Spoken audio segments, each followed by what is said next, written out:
So as numbers continue to rise, let me kick off, everyone, with a very good morning and a warm welcome from all of us to this webinar. My name's Thomas Chalmers, and along with my colleague and business partner, Russell Borland, we're going to be facilitating this webinar this morning on the theme of developing and extending your influence. Now, the session's going to run until 9:30, and as you can see from this slide, this webinar is one element in a series of sessions being run in the Learn to Leap programme. From the foot of the screen there, you'll see that LEARN is an acronym for Leadership, Engagement, Awareness, Resilience, and Network, and LEAP refers to the Leading Actuary programme. So we do like a good acronym here at Leading Figures. The Learn to Leap programme's really been designed to support actuaries across the Scottish profession in developing their leadership skills. And for those participants on the course, you'll be aware that this webinar falls within the March network theme. This webinar is going to complement the next series of workshops starting next week, but more on that later. In the meantime, this morning, we're really delighted to welcome our panelists who are going to bring this influencing topic to life. And our panelists in alphabetical order are Alistair Hall. As you can see, Alistair is currently a consultant in distribution, marketing, and client servicing. Alistair actually retired from Aberdeen Standard a few months ago, and I'm really delighted to say that he recently joined Leading Figures, as you can see there, as an associate consultant. So welcome, Alistair. And then to Andrew Marks, as you can see, Head of EMEA Distribution and Managing Director, Artisan Partners. Artisan Partners being a global investment management firm with currently just over 160 billion assets under management. Now, Andrew's a man of many talents, and I do hope that throughout this conversation this morning, you're going to see some of these talents from the insights that he shares. So welcome, Andrew. And our third and final panelists, Marjorie and Ngwenya. As you can see, leadership coach and non-executive director. Marjorie is joining us this morning from Canada, where it's currently 2:35 a.m. So I don't think Marjorie's been to bed yet. So Marjorie, welcome. You're looking very well considering the time. Many of you will be aware of Marjorie's past success as past president of the Institute and Faculty of Actuaries. Indeed, Marjorie was the youngest ever president to be appointed and the first president to be appointed outside of the UK. So once again, thanks to Alistair, Andrew and Marjorie. And again, to those of you who have joined us this morning, I see numbers are now rising just above 100 to 110.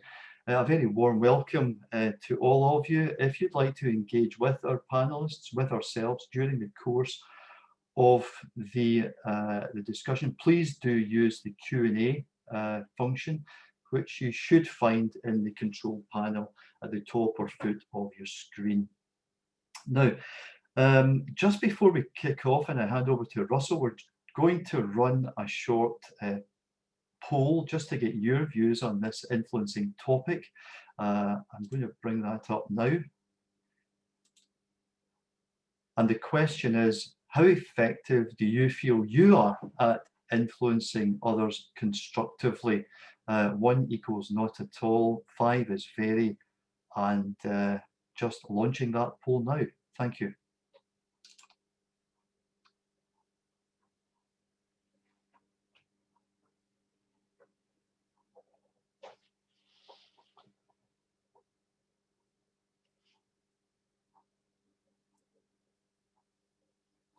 So just over 80% of people have already voted, up to 90% now, almost everyone.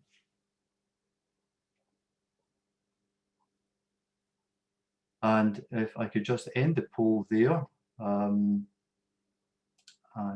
sharing the results.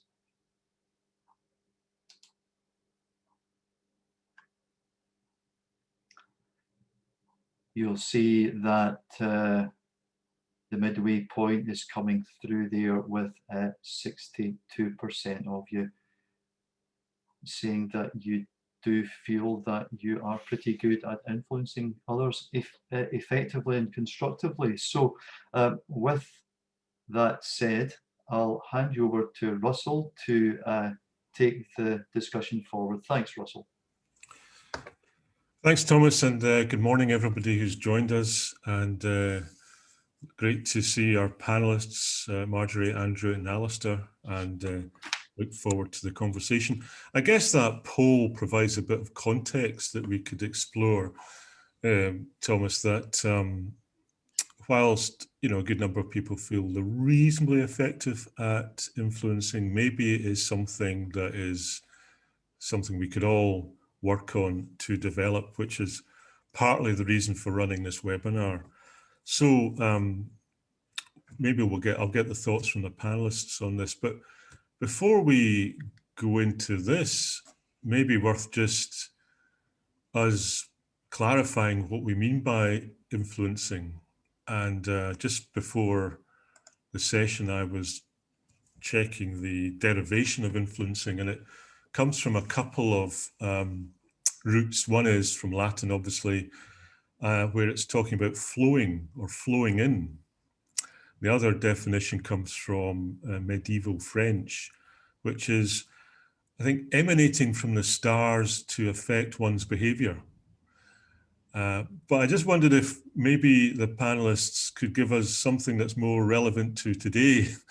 So a kind of quick fire round, just a couple of, a few words as to what the panelists think, how they describe influencing. So maybe I could start with you, Andrew. How would you describe influencing away from those two routes that I've just discussed?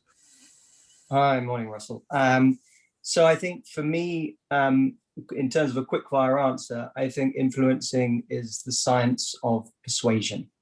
That's how I would define it.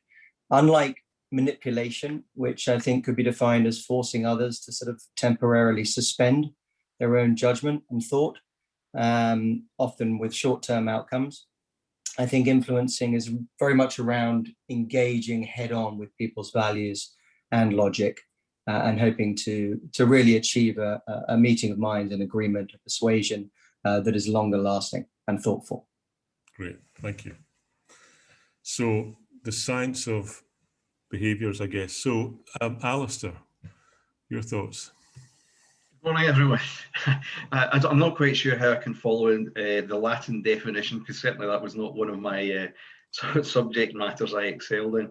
I think influencing is about change. It's about seeking action and gaining outcomes. And Andrew used a key word there. It's not about manipulation. I think if coercion or manipulation are motivators, then you're not really influencing. So for me, it's about a conscious awareness and a high degree of empathy and emotional intelligence, and trying to bring people around to points of opinion. And that includes, if you're the influencer, being able to understand what other people's perspectives are on the situation that they're facing, to try and bring together, as Andrew said, bring either a team together or a management team or a decision that leads to a better outcome. And it's about the explanation of that better outcome from you as the influencer that will help bring others along. That would be my take on it.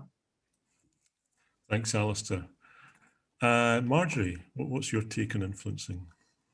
Thank you. So some similarities there. I would say influencing is behaving in a way that invites others to change something, their behaviors or attitudes, thoughts, and others are not obliged to do so. However, they need to be given reason to engage with the change. So the role of the influencer is to build and present that case for change. Thanks. So we can hear, I've heard parallels between the three of you. It's not manipulation, it's not forcing people. But I always use the word influence. I always find it hard to not use the word influence. But no, that's great. Thank you very much. So just to build on that, maybe I could come back to you, Andrew. So as Thomas says, you run basically the operations outside, the States. You've built for Artisan a substantial business from next to nothing. And presumably that has involved influencing prospects or people before they become prospects into eventually become a client. I just wondered, what techniques, what have you used? How have you gone about doing so, in achieving that growth?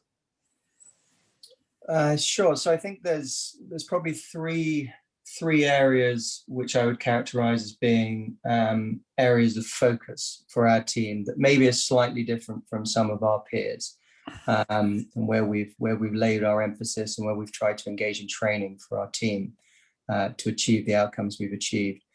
So the first is around giving importance to this concept of discovery.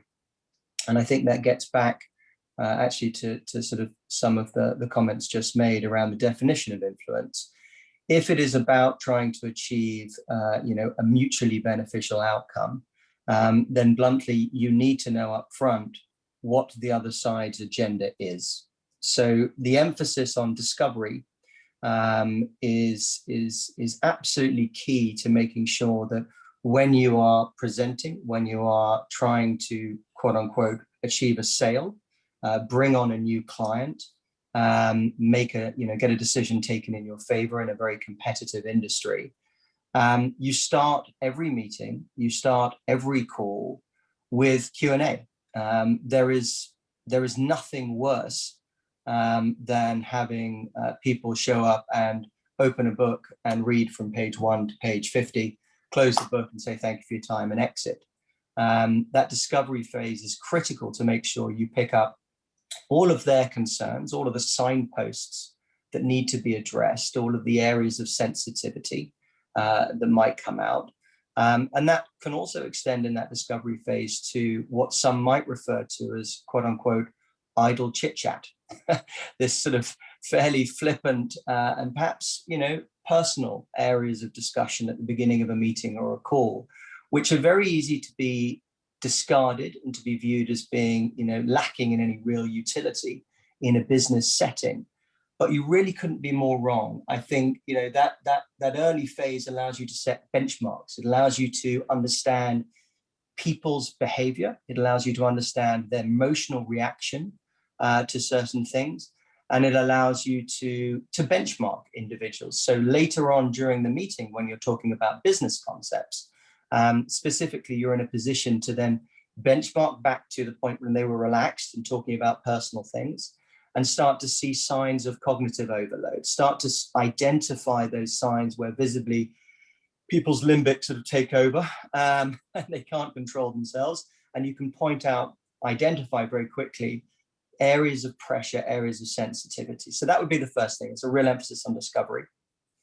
The second is moving beyond logic to values and emotions.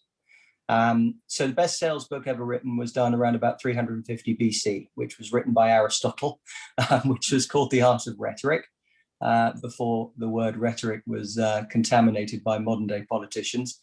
It actually had a meaning and it was useful.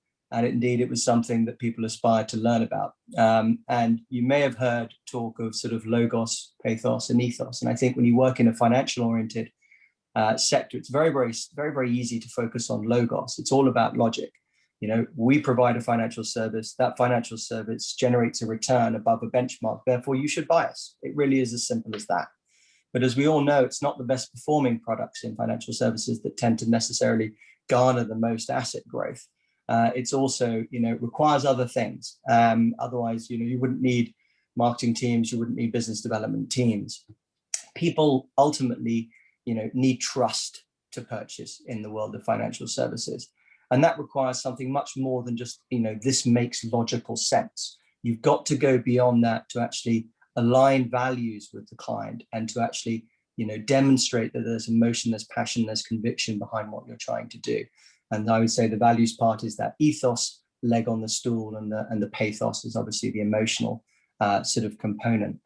And one of the best examples of that is, I think it was 1990s when Apple came out and launched the iMac.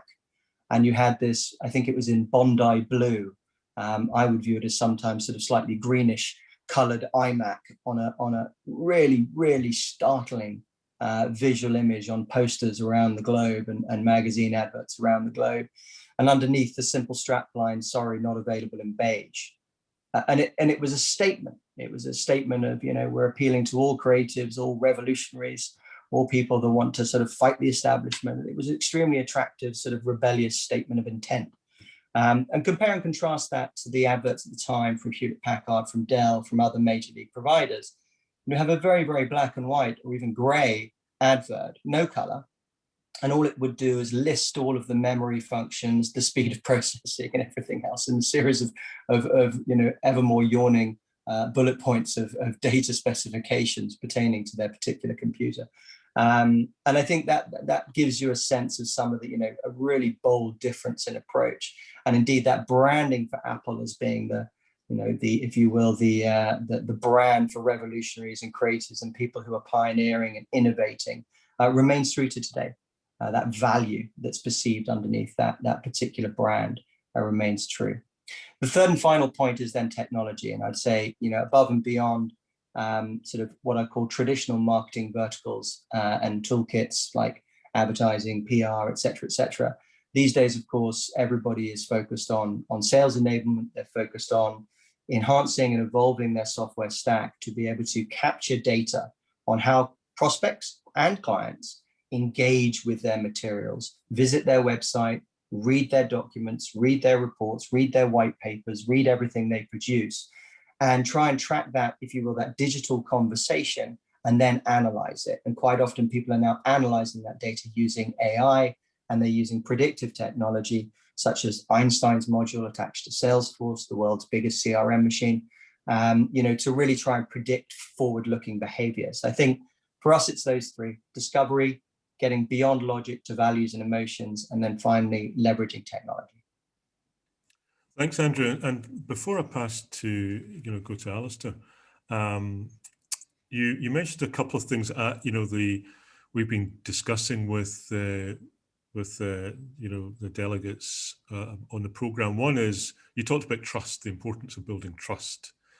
And we discussed that in detail, I think either the last session or the previous session. So that resonates. But also in the discovery phase, you're indicating that there you ask questions, etc. So presumably listening back to what the client or the prospect is saying is key. And we have talked a lot about, the power of listening. I just wondered what your comments were on the listening component.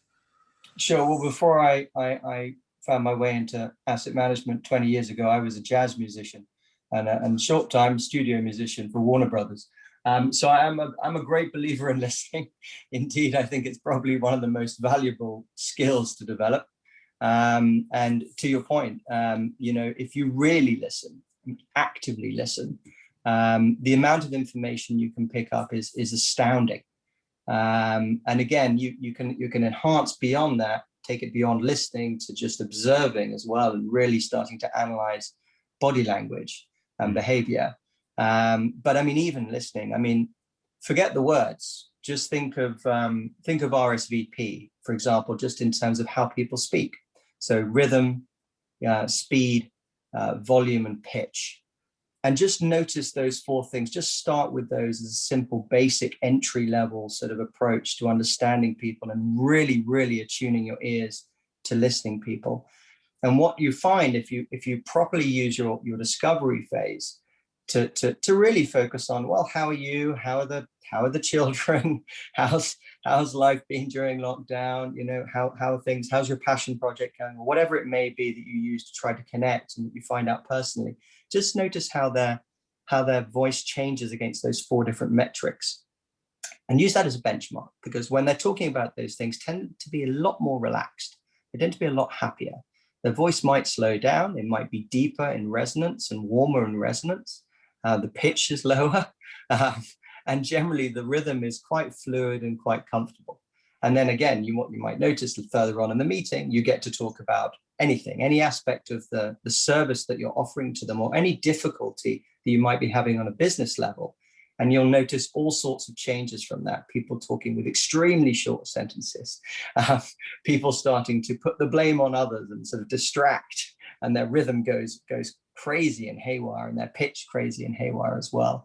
And indeed, their volume might even retract to the point that you can hardly hear them, because they're embarrassed to tell you they don't want to buy. But they're going to tell it to you anyway, if you really listen. And so for me, certainly listening is absolutely key, but you can start off with that RSVP approach. But I think getting beyond that to really observing people's body behavior, how they move their hands, how they shrink back in their chairs, how they cover their neck, and all sorts of different things, I think is really interesting. And that's sort of taking listening to observing and beyond. Yeah. Thanks, Andrew. So I'm really getting the impression of, the science that you can apply to the whole topic. Thank you. That's fascinating. And immediately when you talk about body language, I can imagine we're all kind of starting to shift in our seats as Alistair, you're doing. So Alistair, any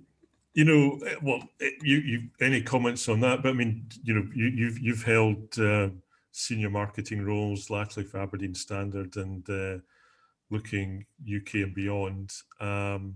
Great to get your perspective on influencing. You can relate to anything Andrew was saying. Also interested, when we're talking about influencing, to what extent do we need to, tailor it?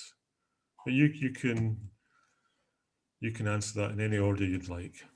Where to start? I mean, I think the first thing is when Andrew started talking RSVP, I was thinking, are we going to a party? Please, please, let's have a party. I think one comment I'd like to make, and it might be nice if maybe Marjorie picks up on it after this, or Andrew gets a chance to respond, but in the examples that Andrew was describing, I picked up on the theme that he was using examples where perhaps selling was the practice of influencing, where you're trying to get that outcome, and that outcome might be a sale. And interesting about the need to listen to your audience. Yeah? And if you're listening to your audience, I drew parallels with way back in the early 80s when the regulator had to enforce upon the advisory industry the need to know your client.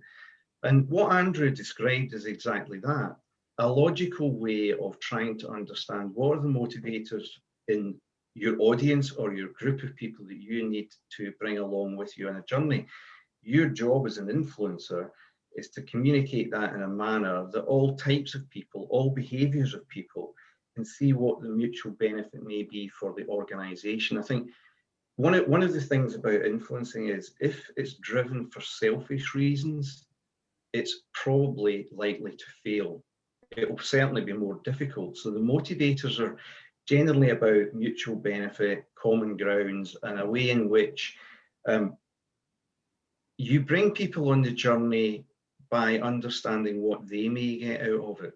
So an example might be, and this might be relevant to the actuarial audience, in fact, where if you're talking about the logic, that would sit, I would have thought, quite high in the actuarial world in terms of how you might wish to present something that you're seeking to achieve. But the reality is that in every aspect of our working life, let alone our life outside of work, in essence, we are selling in many respects. If you want to achieve something, you are doing that in a sales way. So why would knowing your client not apply in equal measure to work life and life outside work? So I think the listening becomes all the more important. Gaining that degree of empathy. What influences a CFO in a meeting room is very different from what influences a head of marketing or a head of distribution. Equally, even if you think about the more practical aspects of what you might be trying to do, so it will boil down to finance, the CFO, whilst having an interest in business growth, his or her starting point will be, right, what does this mean to the P&L? What does this mean to the budget? And sometimes when you're seeking to bring about change, you may not be able to capitalise it initially. So the ROI, or return on investment, becomes a slightly different measure and more subjective. And in scenarios like that, you have to be able to flip around to help someone like a CFO, a more logical view of it, to see the benefits in the way that perhaps they can't see them. And the only way of doing that is to understand the person that's in those shoes and what it is that they're seeking to achieve. And then with good communication, demonstrate the ultimate benefits. And benefits don't need to be financial, they can be more than financial. And I think that's where the listening skills come to prime. Thanks, Alistair. But how do you do that when you're, how do you listen as an organisation, you know, because you're responsible for big marketing campaigns. How does an organisation kind of listen to its audience? Well, I think you're always aware of the culture. Now, sometimes organisations define culture, but that may not be how people behave in practice. So there's two ways of looking at it. You can look at your visionary statement of culture from an organisation's perspective, or you can act it, you can behave in the manner that it's described. So generally, if your recruitment process is right and you're hiring the right people, your culture will fit what it is you were trying to establish. I think it's easier, I suspect, to think of influencing about meeting rooms and about getting a decision in a committee or some other formal structure. I think if I was saying anything to the audience today, it is to be so cognizant of what we are missing at the moment by working from home. And that is what I always call the elevator conversation, the corridor conversation. You know, and Andrew mentioned this, he alluded to the fact, you know, you get your 50-page deck and that's the first anyone started to think about it when they go into the meeting room, and the last to think about it is when they leave that meeting room. Well, in reality, achieving the outcome that you believe is right for the organisation, you will already have you'll already have gained some sort of peer work. You'll have an understanding of who's supportive of this idea, who's supportive of perhaps innovating in a way that is not necessarily in the business plan at the moment. And those are where the individual conversations come. And in all truth, you have to invest time in it. If you believe passionately on behalf of the business that this is the right thing to do, then you have to invest the time, and that means you know, one-to-one time with those people who are ultimately the decision makers, but just as importantly, a one-to-one with many of the other stakeholders in the organisation that may not be in the decision, but they can be ambassadors and champions of the cause. Thanks, Alistair. So if I may, I'd like to bring Marjorie into the conversation. And, you know, Marjorie, you've, as Thomas said, become the youngest president of the IFoA. Have you got any comments or thoughts on the path towards that, and, you know, how influencing played a role in that journey? So yes, in a way, very similar to what Alistair shared. So in my experience, influencing has been affected by how impartial people believe I've been about an issue, and whether they believe I've been acting in the interests of the collective. So if they consider my interest to be self-serving, then it affects the kind of reception that I get. And so, you know, specifically relating to the IFoA, when proposing a change, I found myself needing to declare whether or not I stood to gain from that proposal, and more often than not, I didn't.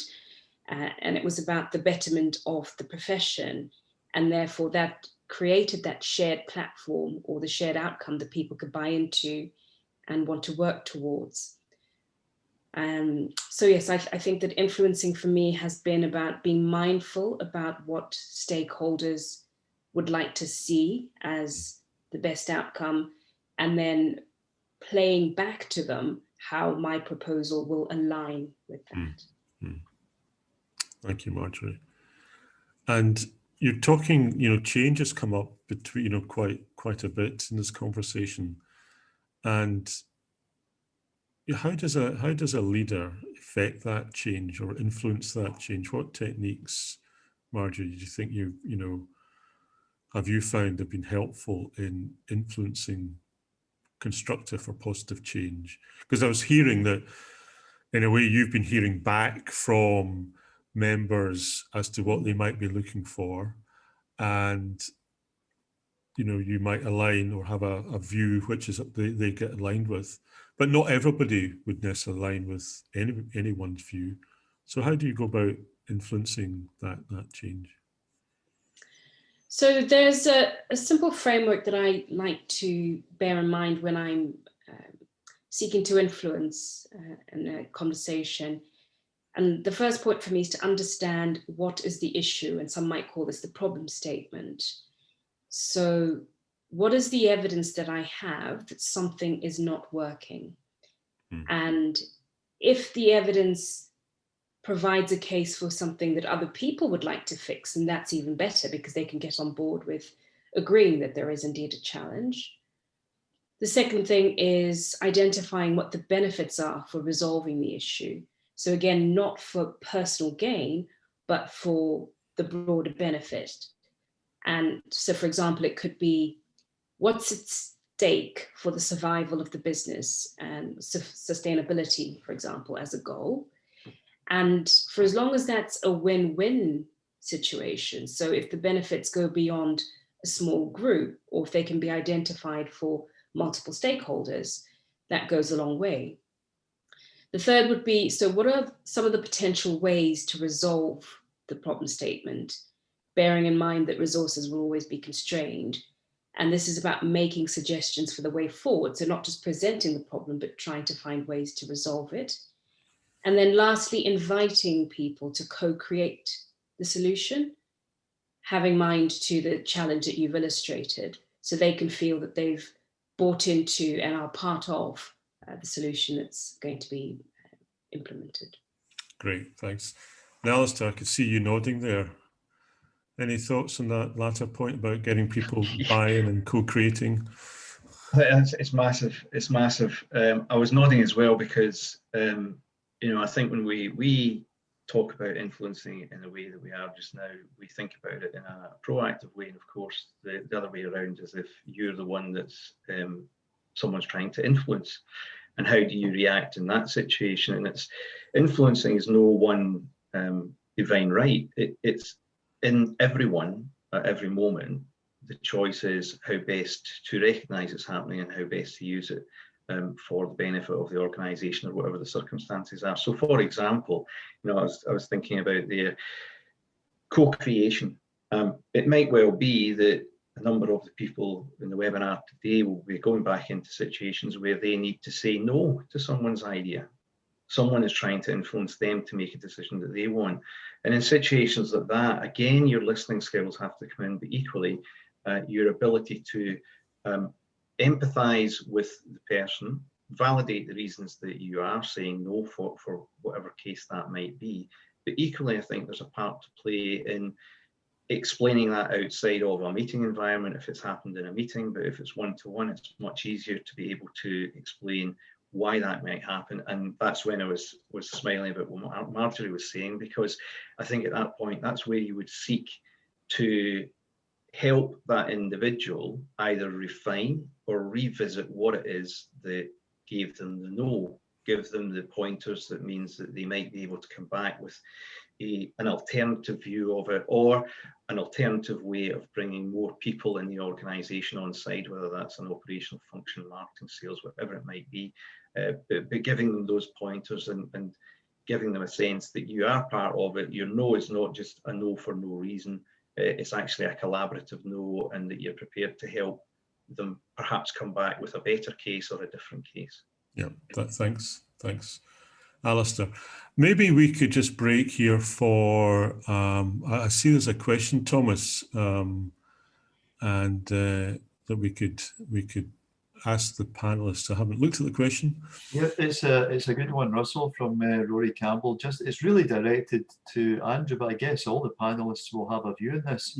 How do you replicate that pre-meeting discovery phase in the virtual environment? It's a really good question. And I wish I had a brilliant response. I don't think I do. The simple truth is you have the same opportunity. Unfortunately, you don't have full access to watching somebody's body language. You can only typically see, a sort of a bust of somebody from sort of mid-chest up. And so bluntly, your ability to take non-verbal cues from body language is clearly going to be handicapped. And so that is a problem. And I would absolutely agree with, I think, what is the implied statement, which is that, in a virtual world, that becomes more challenging. But there are still all of the items I talked about as it relates to voice. So everything to do with rhythm, speed, volume, pitch analysis are all absolutely valid.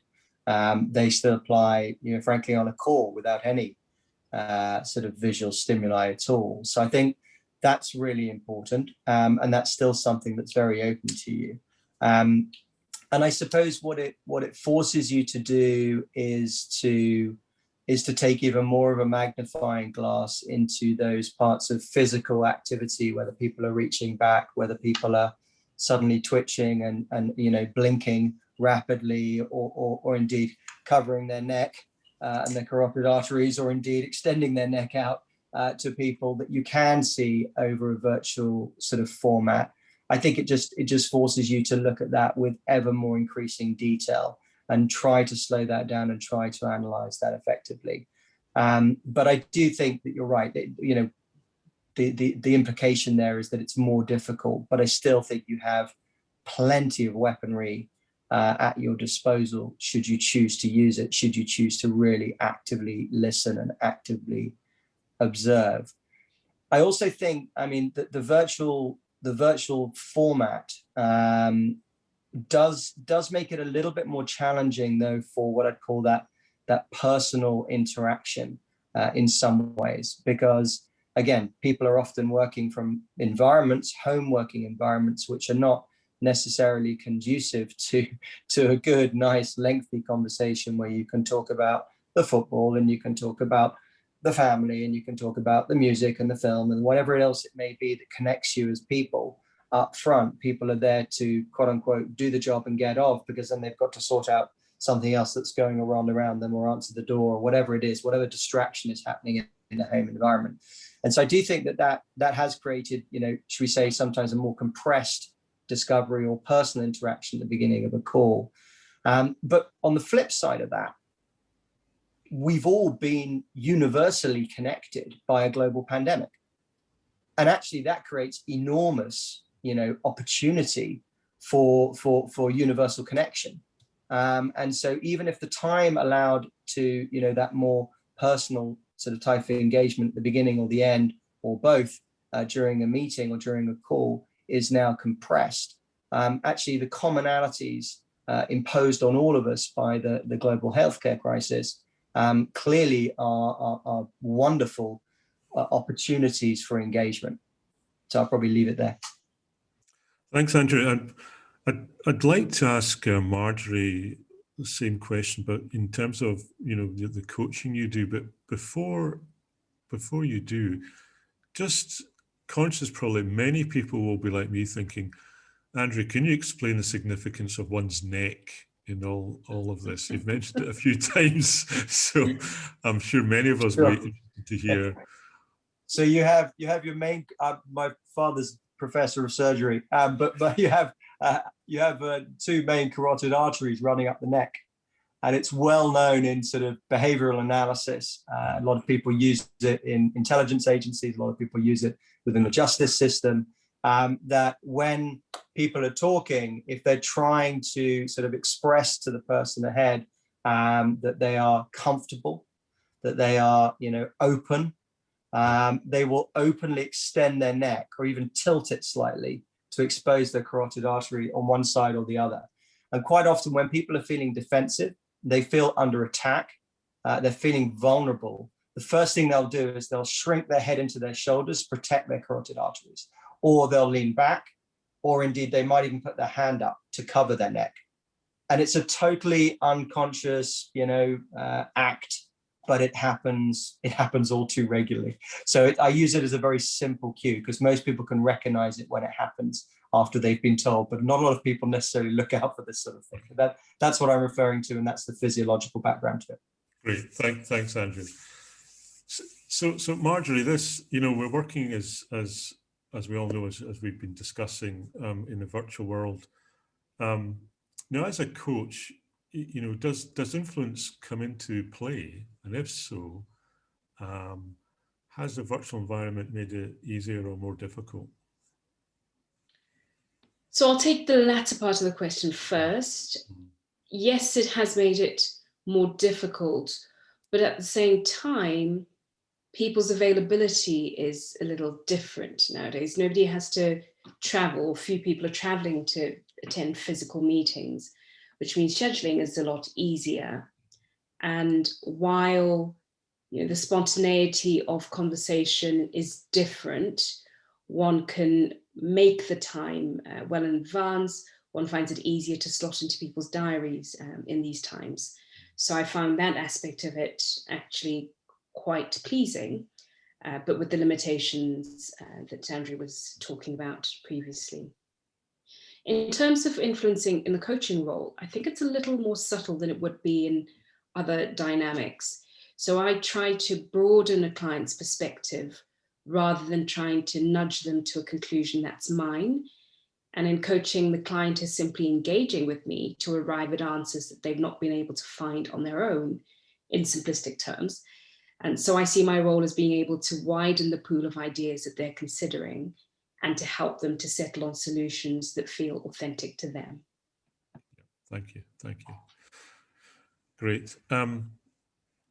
I wonder if we could just change direction slightly, and because we have been talking about influencing maybe externally to clients, prospects, or whatever, but the thorny question of influencing colleagues, is this a different ball game, or do we use the same techniques? Is it more difficult or easier? Alistair, what's been your experience of the difference between influencing externally and internally? I think it's a balance between the two. I mean, it depends what you're trying to achieve. I think influencing colleagues is probably easier because you've already got your common bond, you've got a common interest, and you certainly should be, if your organisation's working well, you certainly should all be going in the same direction anyway. So I think where you're selling to an external, then that is a different type of influencing, and takes longer. There's more stages to it. The discovery phase will be longer.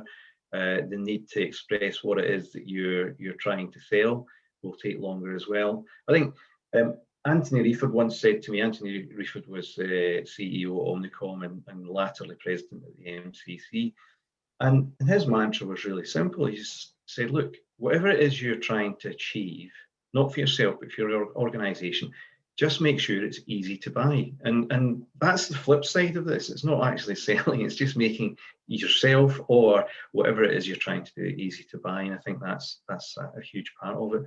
Can I just, coming back on the question about the virtual world, I couldn't have added to what Andrew and Marjorie said. The only thing I have found it works for me, and I don't know if it would work for everyone else, but we still have telephones and the spontaneity is still there. We're still able to phone people, we're able to phone them and they can answer or not answer as they wish. But telephone conversations can be quite enriching. They can be less intense than a video conference would be, and less inhibiting for people as well. So the language can be softer. The time to have social discussion as opposed to just business discussion is less structured and less formalized. And certainly I've found that's a way of being able to accelerate some of the Zoom meetings and Teams meetings that I've been attending, where there are still these offline conversations where you can at least gauge whether you're going to get the support of your colleague or if your colleague is not supportive, and therefore you have time to find out why. Thanks, Alistair. Great. Andrew, from your perspective, is there a difference between influencing externally and internally? Yeah, I mean, I think, to pick up on what Alistair said, certainly internally, certainly for the team that I manage, we have completed MBTI profiles on every single member of the team. In some cases, I have 30, 40-page sort of psychological profiles of team members, because we do a lot of upfront work before we hire people. And even when they've been on board for a number of years, we continue to invest in them and help them unpack their own wiring and just get better at what it is that they're doing. So the level of information we operate with internally is vastly superior to that sort of on-the-fly analysis we have to do with a prospect and a client. Sometimes we're meeting them for the first time. Sometimes we've only met with them a few times, and that sort of, in the moment sort of analysis, which is a different approach. But ultimately, you're dealing with the same, fragile human condition, and so there's certainly a high degree of overlap. Yeah. I guess there's a different emotional bond between, between you and your colleagues and you and your clients or prospects. How does that affect influence? Yeah, I think you're right. I mean, I think certainly there are a number of people that I've managed over the years who are very good at putting the armor on and employing the sort of the neocortex and the rational sort of thought and structure to when they're engaging externally. And then when they get back to the office in a more quote unquote relaxed environment with people they've worked with for years, frankly, they can become a bit loose and free in terms of how their emotions can run a little bit wild. And we have to sort of remind them it's a professional environment. So I think there are positives and negatives to that. But certainly you're right. There is a much deeper emotional amount of baggage, and perhaps a more intimate and a more open environment internally. So when people come back off the road, or when they come out of external situations back into the internal office, people can be a lot more free, and that has huge positives.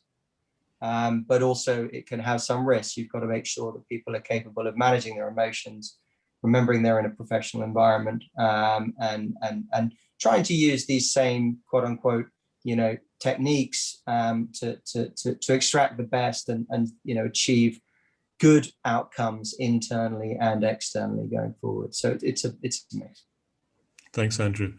And Marjorie, your thoughts on the different dynamics between colleagues and external stakeholders? So I would say it's about the amount of context that your stakeholders are familiar with in relation to the issue at hand. So with colleagues, they're more likely to have a fuller history potentially, and therefore any pitch that you need to make to them would be shorter. And if the other stakeholders or indeed your colleagues need to grasp the consequences of not changing something more fully, then that would impact the amount of time that you're spending with them on providing the background. So I also think with influencing internally, so working with colleagues, it's helpful to enlist allies, so other people who buy into your similar thought process and who can also work with you to solve the issue, and therefore divide the effort but multiply the results. Right. Sounds, Marjorie, a bit like using some of the change techniques that you can, apply internally, which may be less relevant to external stakeholders, like prospects and clients, but we're picking up because, as we ran through change and maybe some techniques to use it early in the program. So I'm just dovetailing that experience. Thank you. Just a general question. I mean, I guess we picked up from all of you that it's something that one needs to be very thoughtful about. It's not something you just do, every now and then, and you do it on a structured basis. But, are there any guiding techniques that apply that, the audience might be, find it useful to hear? I Marjorie, you talked about a framework. That was very interesting. Are there any other techniques, do you think, that people might find useful to hear you talk about in general that would apply, as whether it's internal or external?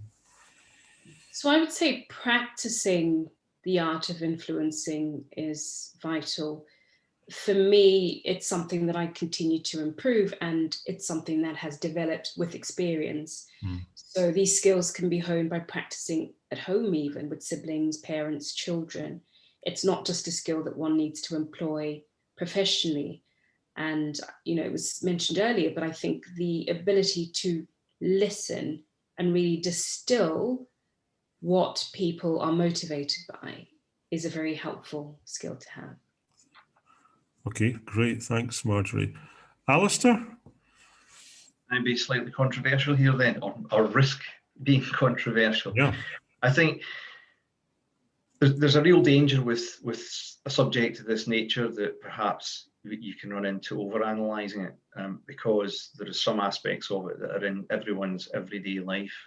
So the party that Andrew was talking about, the RSVP, which is not existent, but as an example of that, you perhaps have a friend and you want to go to a party, but they don't.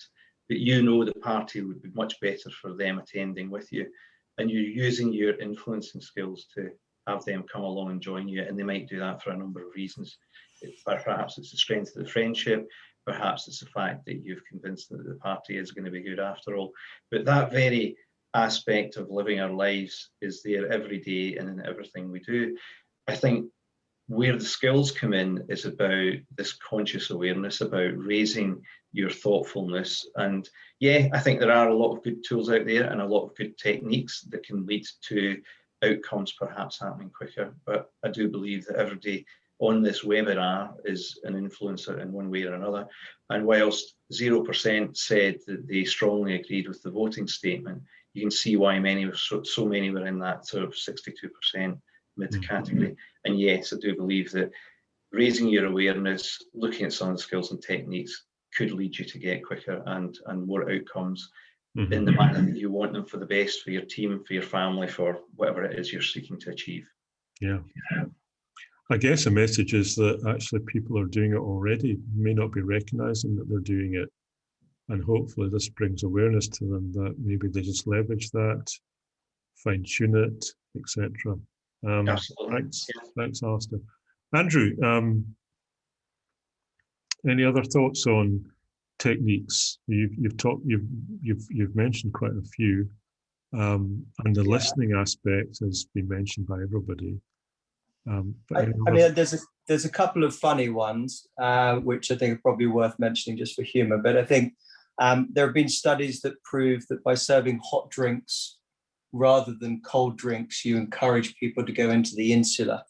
And generally, it's actually been proven to come up with statistical improvement of trust by about 83%, believe it or not. So first rule of thumb is always serve a hot drink at a call or a meeting, or encourage people to get one before you start in a virtual world. The other one that I've always found quite entertaining is when you're sitting people for a meeting, remember to sit your prospective client with full and easy access to an escape route, namely the door by which you entered. That generally also is extremely helpful to not make them feel like they're trapped. And that also has statistically been proven to improve outcomes by a staggering margin. So those are two amusing tricks, if you will, or frameworks. But I think ultimately for me, it comes around building this personal directory, right? This dictionary, if you will, personalized dictionary for everybody you meet, and starting to understand, what are the senses that dominate them? Do they say, I see this, I see that? Do they say, I hear this, I hear that? Do they say, I feel this, I feel that? Try and work out what are their sensory, sort of touch points. What are the things that make them happy? What are the things that make them sad? And really try and actively listen and get an understanding and benchmark them effectively, because that's going to be the most helpful thing. In order to help you do mirroring techniques, to help you effectively, slow yourself down to their heart rate, do some emotional hijacking, some of that neuro-linguistic programming and meta programming that you've probably heard about or read about in some books. which is very real and ultimately is only possible once you've really built a framework and a template about the people that you engage with. So for me, that remains a sort of the key framework. But there are simple things, and I'd leave you maybe one last simple one, which is introverts versus extroverts. And it's a big one because extroverts love to, pride themselves almost on their swashbuckling ability to show up at a meeting without having read anything. And I'm an extrovert, so I can happily say that. Whereas introverts are need to have more time, and they want more time, and they need to be sent the materials at least a day or so ahead of the meeting in order to feel comfortable about contributing to that meeting, if at all. And so, understand the people you're trying to engage with and make sure you adapt accordingly. And maybe introverts and extroverts is the most obvious example of that. But if you want to take it up level, take it to personal profiling and start to really get in deeper, to understand how somebody's wiring is put together. Great. Thank you, Andrew. Well, look, thank you all. That's been a fascinating conversation and really, really enjoyed it. I think time-wise, I pass to you, Thomas, to wrap up. Thanks, Russell. And I did spot one question there that's worth answering to Simba Magui, who asked, what's the P in RSVP? I think it was pitch, Andrew, wasn't it? Correct, it's pitch. So some people, when they're really excited, really positive, their pitch will go up. And then when they're really depressed and slightly negative, the pitch will come down. But some people, it's the reverse. You've got to try and benchmark it when they're talking about something they like. Thank you. That's great. Well, a very few closing words from myself, just to say that if you are a Learn to Lead participant, you'll already be aware, I'm sure, that the next series of workshops is next week. On the theme of developing and engaging with your network. Dates and times there on the slide. And for that series, we're going to be joined again, I'm delighted to say, by Marjorie, who's going to be sharing her own thoughts and experiences around how she's leveraged her network over the years. And on a separate note, you can see there on the right-hand side, we're also facilitating another public webinar, this time tomorrow at 4:30 on the subject of inclusive leadership. If you haven't registered, we'd really be delighted if you're able to join us. Do go to the Leading Figures homepage, where you'll find all the details and a link. That's another opportunity to maybe listen in and RSVP. In the meantime, though, on behalf of Russell and me this morning, thanks to our panelists again, Marjorie, Alistair, Andrew, fascinating insights there, and to you, our guests, for joining us this morning, and to those of you who did engage with us through the Q&A, thank you. This session has been recorded. We will be uploading it to the Leading Figures website over the next few days, but in the meantime, thanks to everyone and a very good